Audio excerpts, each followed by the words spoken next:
I was born and brought up here. I've never even set foot on England.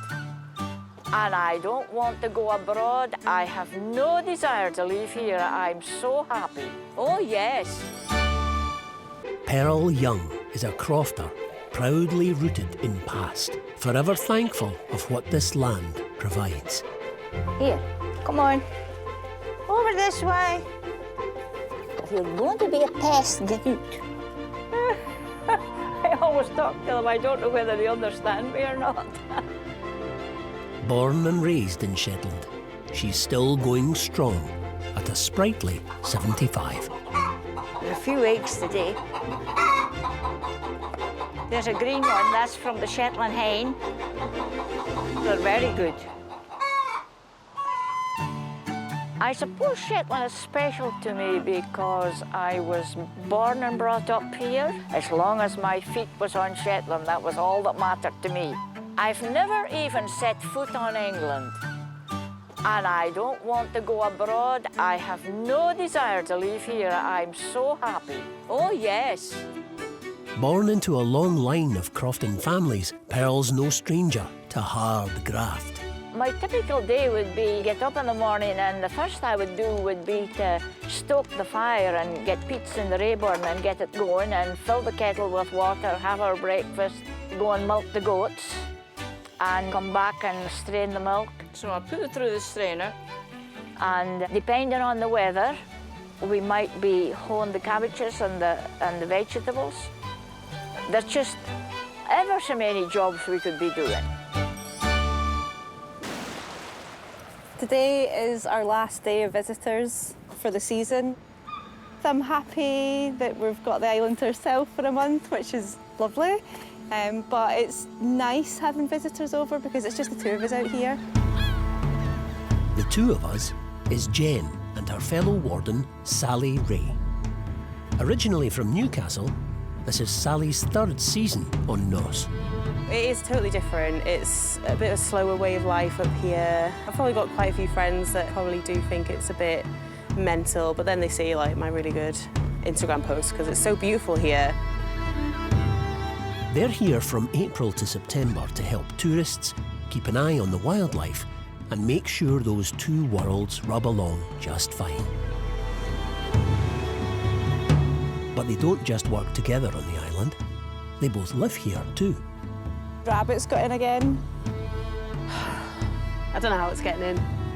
Maybe this end? It's the ultimate in sustainable living. It has to be. And there are days when you can't just go to the supermarket. So if there's nothing growing in the veg patch, Jen and Sally don't get their supper. Right, we'll dig up some tatties. Yeah. Oh, look at that one. It's massive. Right, a couple of wee uns.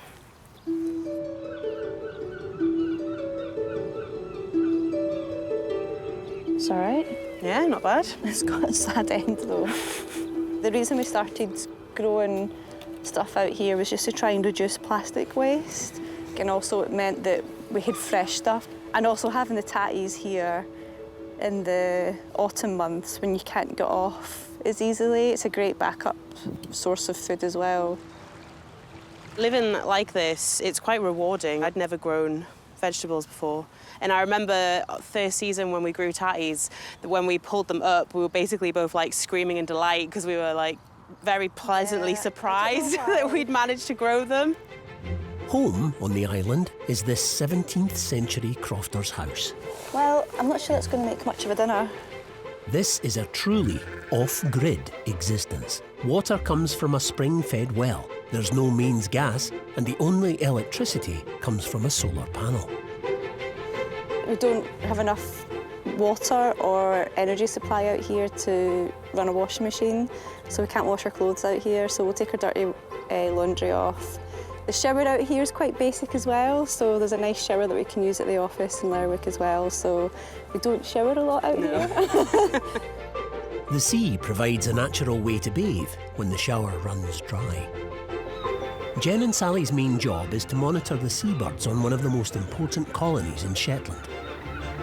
Recognised as one of the finest wildlife sites in Europe. But that's a job for tomorrow. as it's time to signal the island is now closed to visitors for another season. So we're going to raise the flag to let people know that we're closed. This will stay up until we move off at the end of the month.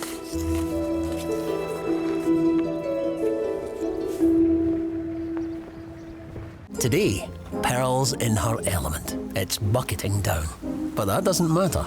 Oh yes, it's beautiful. One of her favourite cows, 2.5-year-old Huberta, is due to give birth to her very first calf. And with help from her daughter and husband Willie, Pearl's about to bring her home from rough grazing on the Shetland hills so they can help her calve in safety. The mum-to-be is safely penned, but Huberta takes some persuading. Set the bucket down yonder and go and fetch the pellets. Eventually, with some gentle coaxing and a bit of gourmet bribery, she's homeward bound. In between growing up on a croft and running her own, Pearl trained as a nurse. And when it comes to helping Huberta with her calving, those skills should come into their own. Hopefully I'll be able to help her calf. I'll be able to give a pull on the legs. I keep a towel up here, and because they're very slippery. So I wrap the towel around the legs and give a pull when she has a pain. And that helps her to give birth quicker because it's quite painful if it's anything like the human. After another busy day on the croft, Pearl now faces a potentially sleepless night. Huberta is finally showing signs of going into labour.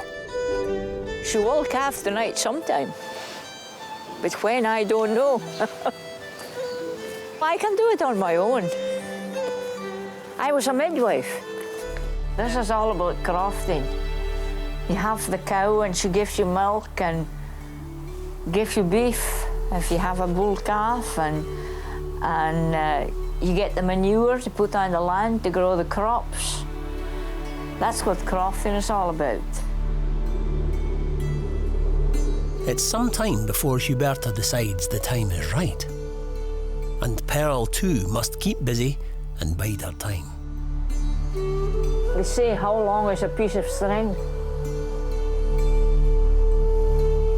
But eventually, in the hush of the barn, in the wee small hours, Huberta's first calf makes a welcome appearance. Safely together in the ancient byre, Pearl can relax with mother and baby doing fine. Oh, she's lovely. The mother did well, and she pushed her out. We got the feet out, and the head seemed to be a wee bit stuck. But I pulled and pulled, and she had another pain, and we got the head out. And then soon after that, we got the whole calf out. And she was very excited about her new baby. She forgot about all her pains. And we put the baby up in front of her, and she licked her all clean.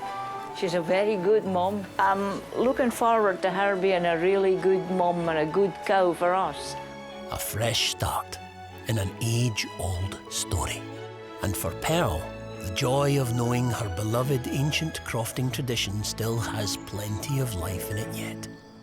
Around a 20-minute ferry ride from the mainland, just out of shouting distance perhaps, is the wonderfully named island of Yell.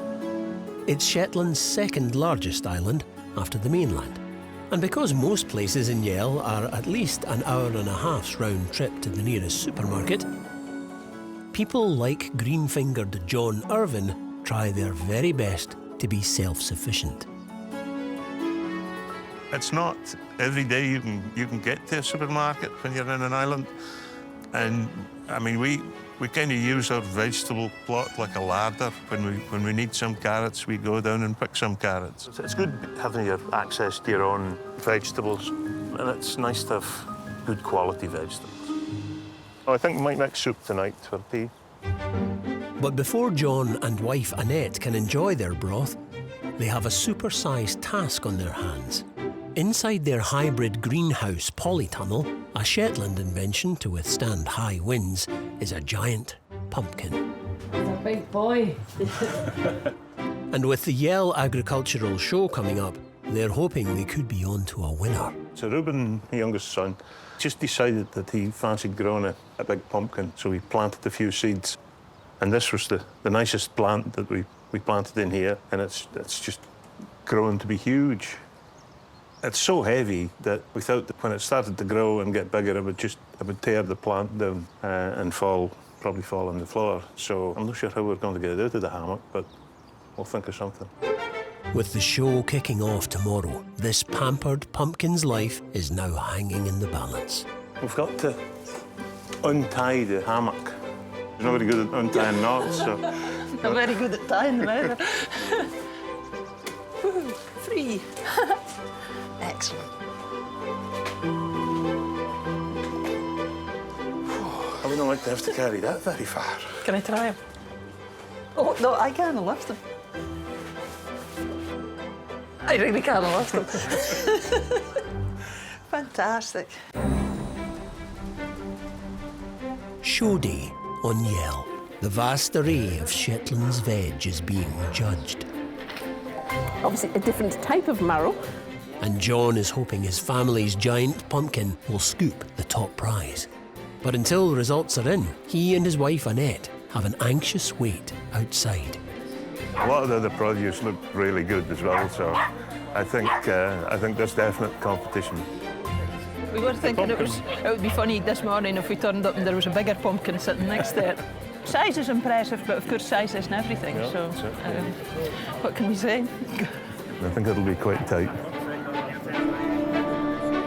The results are now in. Stuff that stood out for me has been the marrows, Marrows, the beetroot, the sheaf of corn. sheaf of corn and the pumpkin. It's got to be the pumpkin. And it looks like it could be a double whammy for the giant pumpkin. Best in its class and best overall veg in show. Walking in and seeing the rosette, it's quite good, yeah. The first thing you see, I see the shiny bit and I thought, got something here. It's not something we do very often, but you're always quite pleased when you win something, so quite happy. It's been a lot of work, but yeah, it's a good result. Shetland was Viking territory for 600 years. Then in the 15th century, the King of Norway handed the islands over to Scotland, lock, stock and barrel, as a dowry payment when his daughter married the Scottish king. By then, the Viking settlers had their feet well under the table. And so Shetland has kept its strong links to Norse culture to this day. But once a year, the Vikings return in full force and vengeance. Shetland's winter fire festivals, the tradition known as Helly Aa. Winter nights are long in Shetland. In midwinter, or Tamasmas, there are less than 6 hours of daylight. So when the longer days return after the winter solstice, islanders celebrate in style. 12 different fire festivals are held across the Shetland Islands, and this huge community effort helps keep Norse spirit and traditions alive. The first fire festival of the year takes place in Shetland's ancient capital, Skalawa. Skalawa are out in force already to catch a first glimpse of the warrior suits and the hand-built Viking longship. Out on the streets, Dawn and her squad head towards the crowds, growing in size and expectation. And with everyone in position, the procession is primed to go. There's certain marshals that carry flares and they light them when the marine goes up.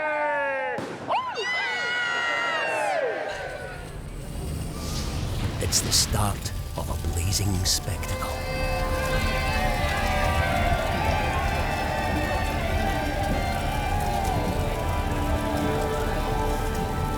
Awesome. You ready, guys? Everybody okay? Yeah?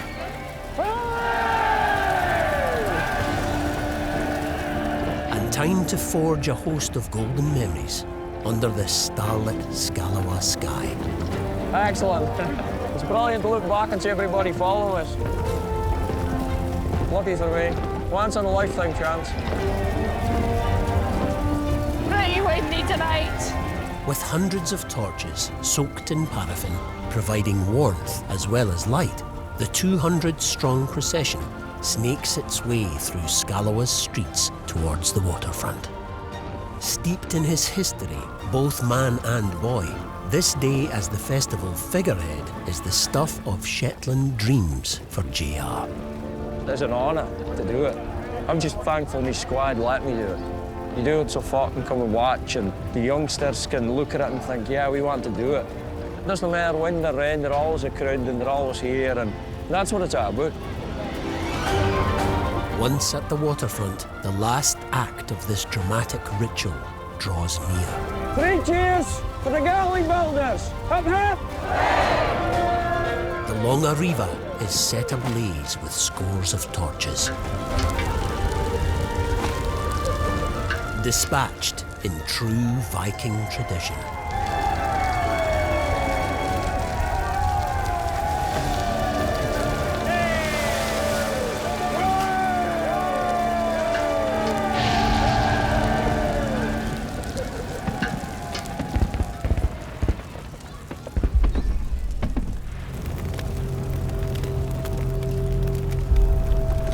When a king dies, his body would be placed in his galley and his ship would be burned and be sent to Valhalla. So that's the significance of this. It's good. This is what we're here to do. It's the main thing. 120 hours of work, gone. Burnt to a crisp in 10 minutes flat.